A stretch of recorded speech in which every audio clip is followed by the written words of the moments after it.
Welcome back to the channel. I'm Colin and this is a review of a set of planar driver IEMs, the Kiwi Ears Aether. It's a set that retails for $170. The Aether features a huge single planar driver that measures 15.3 millimeters. It has multi-layered N52 neodymium magnets to drive the diaphragm, making it a pretty easy IEM to drive. Now let's talk about the unboxing experience. I'll tell you how it sounds. The Aether comes in a box similar to other Kiwi Ears products. After removing the outer sleeve, it has a really silvery finish to the box. First, we have the Aether themselves. Then we have the Kiwi Ears logo zipper pouch. And last, in the accessories box, we have 3 sets, a total of 9 pair of tips. So here's everything that's included with the Aethers. Now onto the build of the Aether. It has quite a large shell size to house the 15.3mm driver. It has a grayish black faceplate with some purple glitter on it, surrounded by a silver metal alloy bezel. The shells themselves should be 3D printed, and there's an array of holes and vents just below the 2-pin connector. The nozzle is made from metal.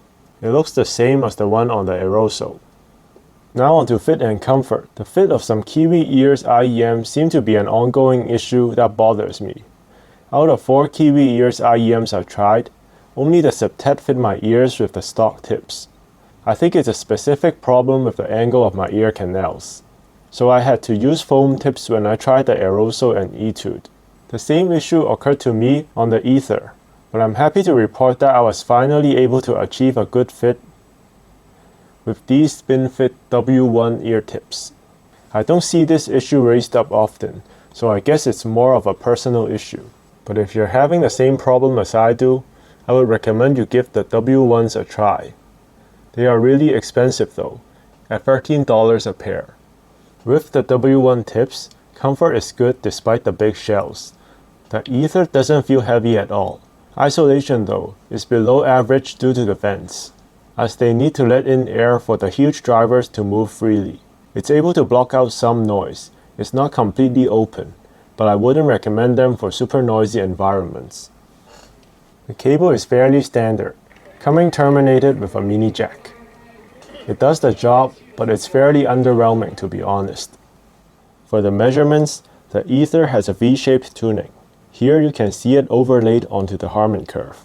For the graph, you can see that the Aether is moderately boosted in the mid-bass region, around the 200 Hz region, where it gives you the punchiness sensation of the bass, possibly to compensate for the drawbacks on the planar timbre, which is sometimes referred to as thin sounding or lacking in punch.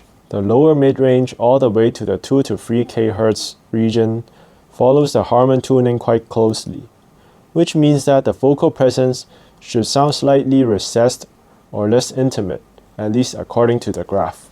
Around the treble at the 5K region, there's a significant dip, which might be here to reduce fatigue in the treble when compared to the Harman curve. Let's talk about how it actually sounds listening to the Aether. My initial feeling with the Aether is that the drivers sound so effortless and detailed. It's super resolving, but never sounds harsh or in your face. You can expect to hear the good traits of a planar driver, which includes a very detailed and accurate sound reproduction and super quick transient responses, which makes it a great choice for more acoustic or instrumental music. If you like to listen to a lot of jazz or classical music, the Aether would definitely excel. For the timbre, I think it's overall very well balanced and it sounds relatively neutral to my ears. I don't hear any part of the frequency standing out or sounding recessed despite the V-shaped tuning. The bass of the Aether is boosted in the mid-bass section, as you've seen in the measurements. But due to the planar characteristics, the bass is snappy and quick. It doesn't have a huge amount of thump or impact. It doesn't sound like there's an excessive amount of bass. Definitely doesn't sound bassy, especially when you compare it with other hybrid or dynamic driver IEMs. Though it's actually super resolving, and could resolve the lowest of bass notes very well, just in a different way compared to dynamic drivers. This kind of bass might be less satisfying if you are a bass head, but if you prioritize separation and resolution in the bass region, you would really enjoy these. The bass comes and goes really quickly and doesn't linger too much in the air. You can hear every drum note or bass note very clearly even in a busy section of a track. The midst of the ether is what I enjoy most on the ethers and planar drivers in general. It's again very resolving and responsive. At the same time, it doesn't give you a sense of a very grainy timbre that sometimes you find on BA drivers.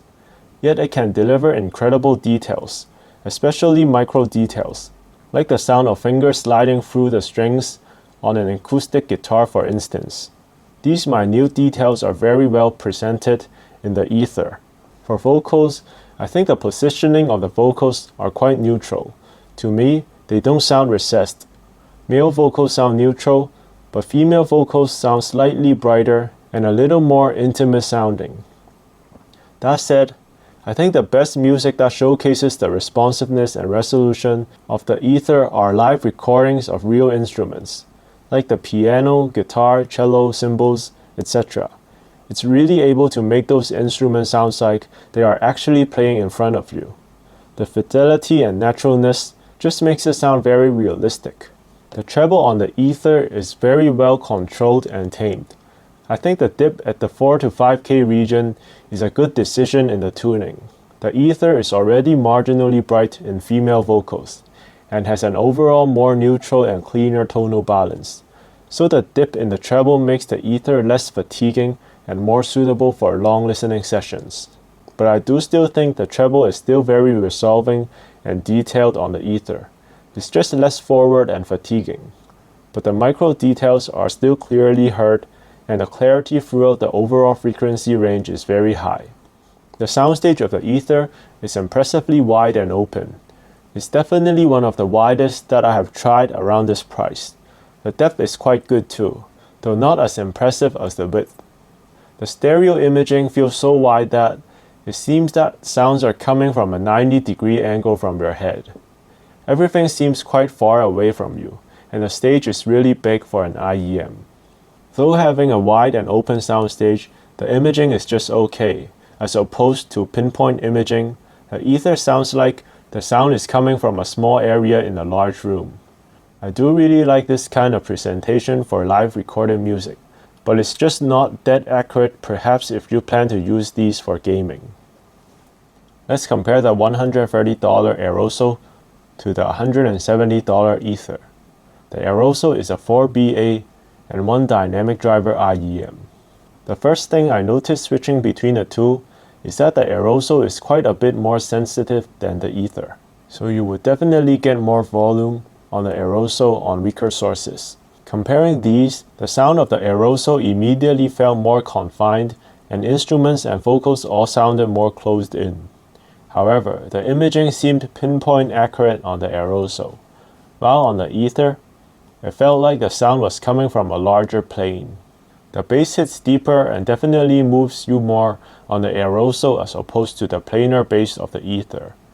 There's more bass quantity, but the bass is not as resolving as the snappy bass on the ether. It kind of bleeds into the mid-range in the busier parts of the track. The treble is also hotter on the aerosol. It's definitely more noticeable in the S sounds and vocals. Vocals are more sibilant in the aerosol if you're treble sensitive. Overall, the aerosol is more of a V-shaped sounding set, more of a fun sounding set, while the ether focuses more on overall resolution and technicalities. Now I think the Lush makes a very interesting comparison here. I think the sound characteristics of the Lush lies exactly between the ether and the aerosol. It has great soundstage depth to it, not as wide as the ether, but not as close up as the aerosol either. The bass is well controlled, doesn't hit as deep as the aerosol, and not as tight as the ether. It's kind of in between the two again. The vocals of the Lush does have a slight warmth and forwardness to it, where the ether is pretty neutral in comparison. The upper mid-range and treble of the Lush is well controlled and tamed.